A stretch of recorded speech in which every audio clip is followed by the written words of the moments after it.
Hi, this is Adam with Small Town Machine Shop. We're back to working on the tailstock. Now, as we left off before, these pins were stuck in there.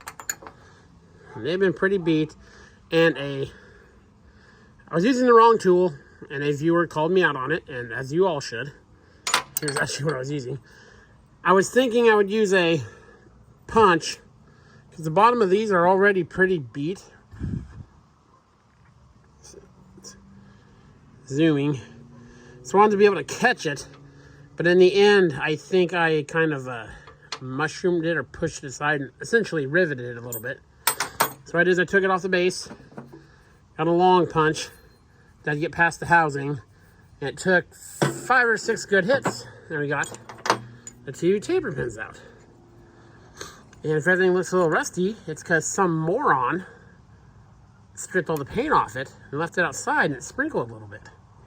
So, so now, what I'm thinking is this whole part will push through. So let me get set up. I've had it tipped up and had spray and oil through the ports and stuff going in it. Nothing's really coming out of it. So we'll just tap it a bit, I guess. This is obviously a separate piece from this, because this is like steel, this is cast. And then this is engaging with the quill. So I'm going to do some thread repair on this. I don't know if you noticed when I took the handle off, this is not the right nut for this, as you see how far it sticks out. Sorry, still getting used to this camera zoom. So the end thread was exposed, so it's real hard to thread this off. But, you know, it's nothing we can't fix with a thread restore file or something like that. So let me get it set up, and let's see if we can push this. I guess we'll try to push it forward. I'll just tap it. Or maybe I'll tap it back. I'll tap it back and forth, and we'll see what happens. But I'm thinking those taper pins is what held that assembly, you know, locked it so it couldn't just twist out or twist in. So it should go pretty quick now, hopefully. Okay, I'll bring you back.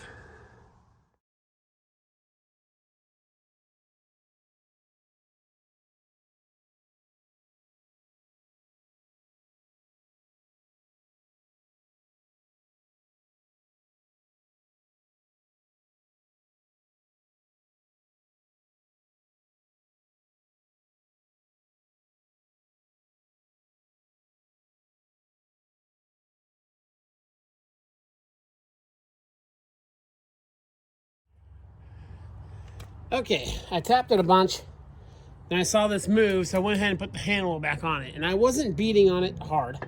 I'm using a copper hammer. So this is now turning, and the quill's not moving, but this part is.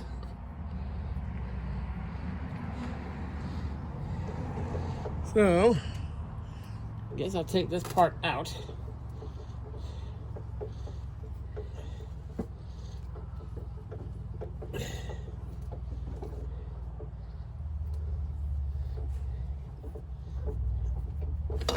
Okay. There, we got the threaded part out, and this thing all looks good. A little bit of moisture damage right there, or rust. It all looks good. So, set this down here.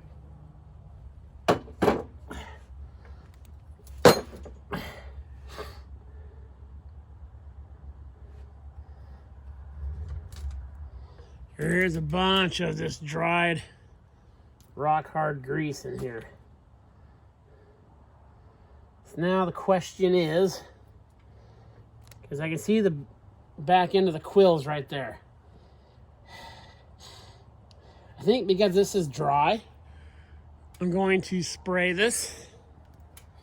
And I think I'm going to get a piece of wood or something, drive the quill back out the front. because I've been spraying it the whole time.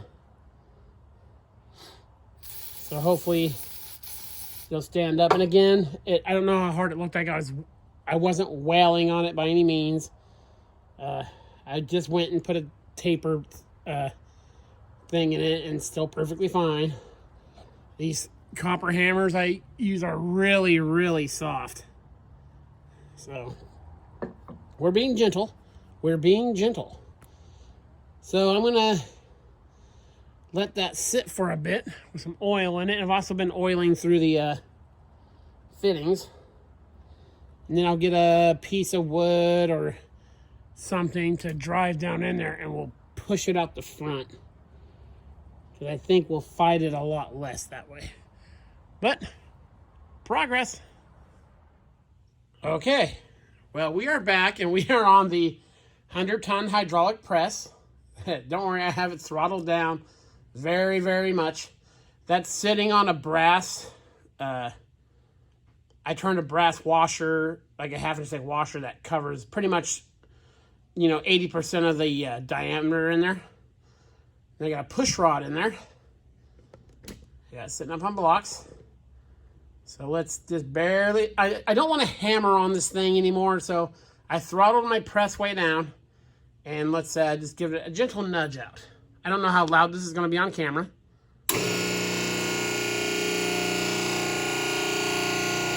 Take her nice and slow.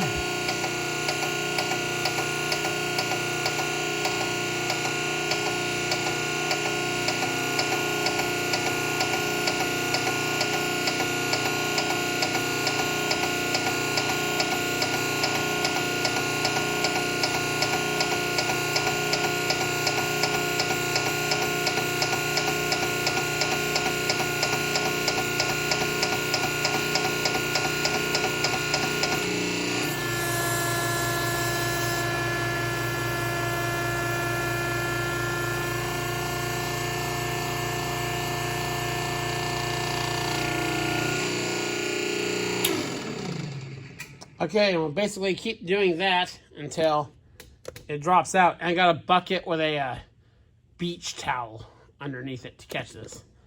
So let me finish this, and I'll bring you back when it's out. Okay, and there's one successfully removed quill. It was just that tight in there, which is on one hand encouraging, because hopefully I can get this all cleaned up. There's not a lot of slop in it. Yeah, it was just tight. Again, I have the pump throttled pretty much to the minimum. But we got her out. So now I can finish cleaning this up and reassembly.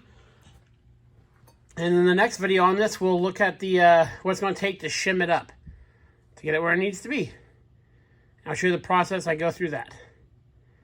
So yeah, this is Adam from Small Town Machine Shop. Please comment, like, and subscribe, and thanks for watching.